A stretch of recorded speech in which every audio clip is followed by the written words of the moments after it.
வாழ்க வையகம், வாழ்க வையகம், வாழ்க வளமுடன். ஒரு வாழ்க குருவே துணை. உலகெங்கில் வாழும் டிவைன் ஜோதிட நேயர்களுக்கு அனைவருக்கும் கொடான கோடி நன்றிகள், வணக்கங்களும்.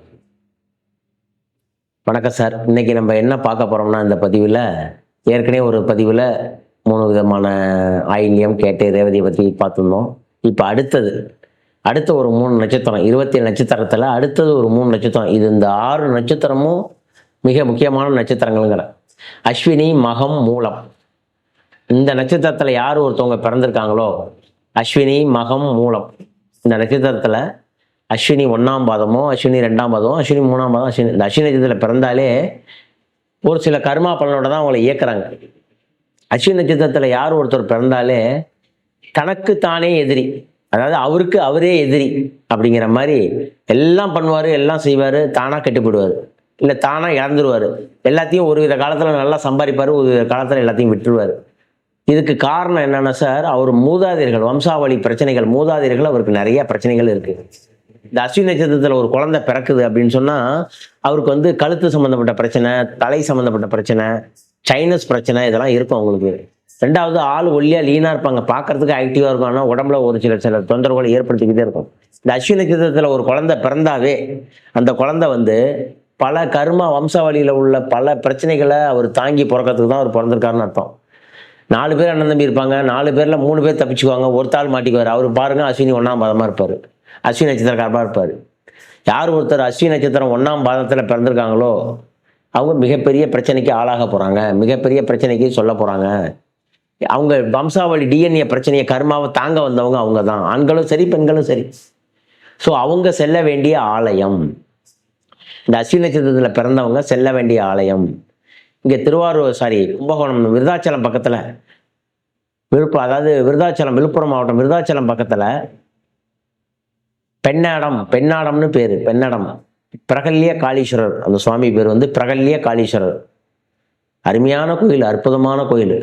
இந்த கோயிலுக்கு போயிட்டு வந்தாவே அஸ்வினி நட்சத்திரக்காரவங்க அப்படியே உங்களுடைய 100% கர்மா வாங்கி அப்படியே வச்சுக்கும். பாதண்டி வந்துட்டியா அப்படின்னு சொல்லி வாங்கி வச்சுக்கும், ஆண்களும் சரி பெண்களும் சரி. அப்பேற்பட்ட கோயில் அந்த கோயில். இப்போதான் கும்பாபிஷேகம் ஆயிருக்கு அந்த கோயில். அந்த கோவில் வந்து பார்த்தீங்கன்னா யானை தந்தம், யானை எப்படி இருக்கும், யானை ஒரு யானை உள்ள வரும், ஐராவதம் உள்ள வரும், அந்த அளவுக்கு இருக்கக்கூடிய கோயில் அந்த கோயில். இதெல்லாம் வந்து குரு மகா சன்னிதானம் வந்து ஆதீனம் கண்ட்ரோலில் உள்ள கோயில். நல்லா சிறப்பாக பண்ணியிருக்காங்க. அந்த ஊரில் எல்லா ஊர்லேயும் நந்தி வந்து விலகி இருக்கிற, நந்தி விலகின கோயில் இருக்குது, நந்தி மரிச்ச கோயில் இருக்குது, நந்தி திரும்பி நின்ற ஊர் அந்த ஊர்.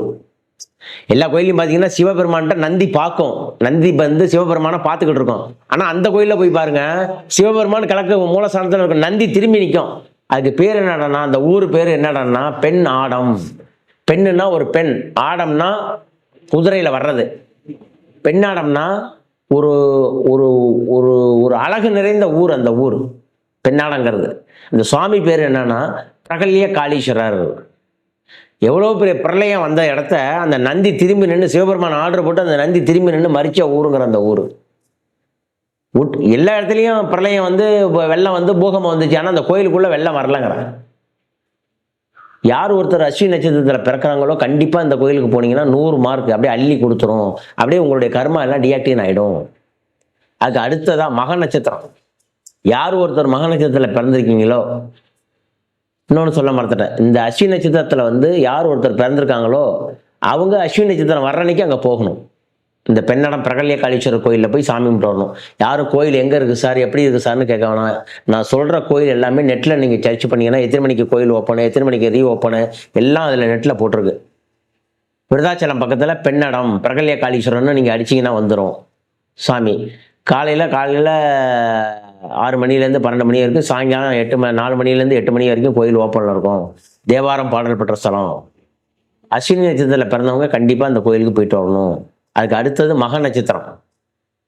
இந்த மக நட்சத்திரத்தில் பிறந்தவங்க ஜீவசமாதி வழிபாடு அடிக்கடி பண்ணணும். இந்த மக நட்சத்திரத்தில் பிறந்தவங்க சொத்து பத்து தகராறு இருந்துகிட்டு இருக்கும், பங்காளி தகராறு இருந்துகிட்டு இருக்கும், அண்ணன் தம்பி ஒற்றுமை இருக்காது. இல்லை இவங்க இந்த மக நட்சத்திரக்காரவங்க அனாதையாக வாழ்வாங்க, சுவீகாரம் எடுத்து போயிடுவாங்க, சுவீகாரம் பண்ணி போயிடுவாங்க. அதாவது இவங்களை சுவீகாரம் பண்ணிக்கிறங்க, இந்த குழந்தைய தத்தெடுத்துக்கிறாங்க அப்படின்னு சொல்கிறாங்களா, இதெல்லாம் இந்த மக நட்சத்திரக்காரவங்க. சிம்மராசி மகம் போரத்தில் உள்ளவங்க சுவீகாரம் பண்ணுவாங்க, சுவீகார பிள்ளையா வந்துடுவாங்க. அவர் யாருப்பா, அவருக்கு எனக்கு சுவீகார பிள்ளையா வந்தாருப்பா அப்படின்னு சொல்லுவாங்க. இந்த மக நட்சத்திரத்தில் யார் ஒருத்தர் பிறந்தாங்களோ தனக்குத்தானே ஒரு இன்க்ளூடிங் ஒரு ஈகோ மைண்ட் அவங்கள்ட்ட வந்துடும். நான் பெரியவனா நீ பெரியவனாங்கிறது ஒரு வந்துடும். ரெண்டாவது, அவங்களுக்கு சொந்த பந்தங்கள் இருந்தும் அனாதையா இருப்பாரு. மக நட்சத்திரத்தில் யார் ஒருத்தர் இருக்காரோ சொந்த பந்தங்கள் இருந்தும் அனாதையா இருப்பாரு. எல்லாம் தெரிஞ்சவர் மாதிரி பேசுவாரு, வெளியில போனா பிரச்சனையாயிடும் அவருக்கு. ஏன் இதெல்லாம் உங்களுக்கு சொல்றேன்னா, பணம் பொருள் செல்வம் எல்லாம் இருந்தாலும் அவர் தனிமையா தான் வாழணும். இந்த மாதிரிலாம் இருக்கு.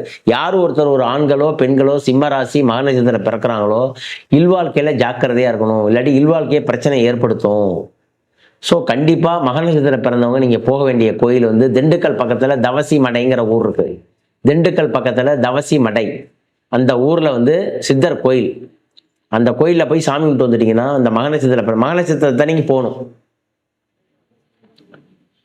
இந்த கோயிலுக்கு போய் சாமி கும்பிட்டு வந்துட்டீங்கன்னா மிகப்பெரிய மிகப்பெரிய உங்களுக்கு ஒரு மாற்றம் கிடைக்கும். திண்டுக்கல்லேருந்து நத்தம் போகிற வழியில் தவசி மடைங்கிற ஊர். பரத்வாஜ் மகரிஷி, அந்த சுவாமியோட பேர் வந்து பரத்வாஜ் மகரிஷின்னு பேர். அதில் போய் சாமியை கும்பிட்டுட்டு ஒரு அமாவாசையோ ஒரு மக நட்சத்திரம் வரணைக்கோ இல்லை ஒரு பௌர்ணமியோ போய் சாமி கும்பிட்டு வந்தீங்கன்னா ரொம்ப ரொம்ப விசேஷம். உங்கள் கர்மா எல்லாம் ரியாக்ஷன் பண்ணும் அந்த மக நட்சத்திரத்துக்கு.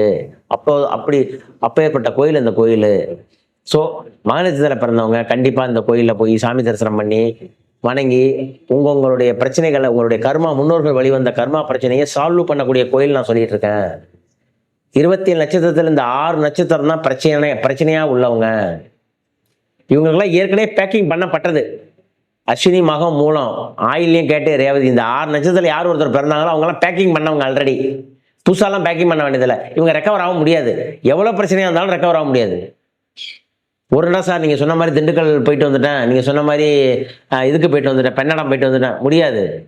நீங்கள் போய் ஒரு நடைக்கு 2 இடம் 3 இடம் அந்த கோயிலுக்கு போகணும். அப்போ தான் நீங்கள் ரெக்கவர் ஆக முடியும். அதுக்கு அடுத்ததா மூல நட்சத்திரத்தில் பிறந்தவங்க திருவானைக்காவில் ஜம்புகேஸ்வரர் ஆலயம், அகிலாண்டேஸ்வரி அம்பாள், அப்படி இல்லைன்னா சுவாமி மலை முருகன், இந்த 2 கோயிலுக்கு போகணும். திருவானைக்கோவில் ஜம்பு நீர் ஸ்தலம்னு பேர், பஞ்சபூத ஸ்தலத்தில் நீர் ஸ்தலம்னு பேர், உங்களுக்கு எல்லாருக்கும் தெரிஞ்ச கோயில் அது, அதுக்கு போகலாம். அப்படி இல்லைன்னா சுவாமிமலை முருகன், சுவாமிமலை முருகன் அப்பனுக்கே புத்தி சொன்ன ஊர் அந்த ஊர். ஸோ தந்தைக்கு உபதேசம் செய்த கொண்ட சுவாமிமலை அந்த ஊர். அந்த ஊரில் போய் சாமி கும்பிட்டு வந்தீங்கன்னா ரொம்ப ரொம்ப விசேஷமாக இருக்கும். இந்த மூல நட்சத்திரத்தில் பிறந்தவங்க சன்னியாசியாக வாழ்வாங்க. கல்யாணத்துக்கு ஈடுபாடு இருக்காது. அப்படி கல்யாணம் நடந்தாலும் ஒரு அட்ராக்ஷன் இருக்காது.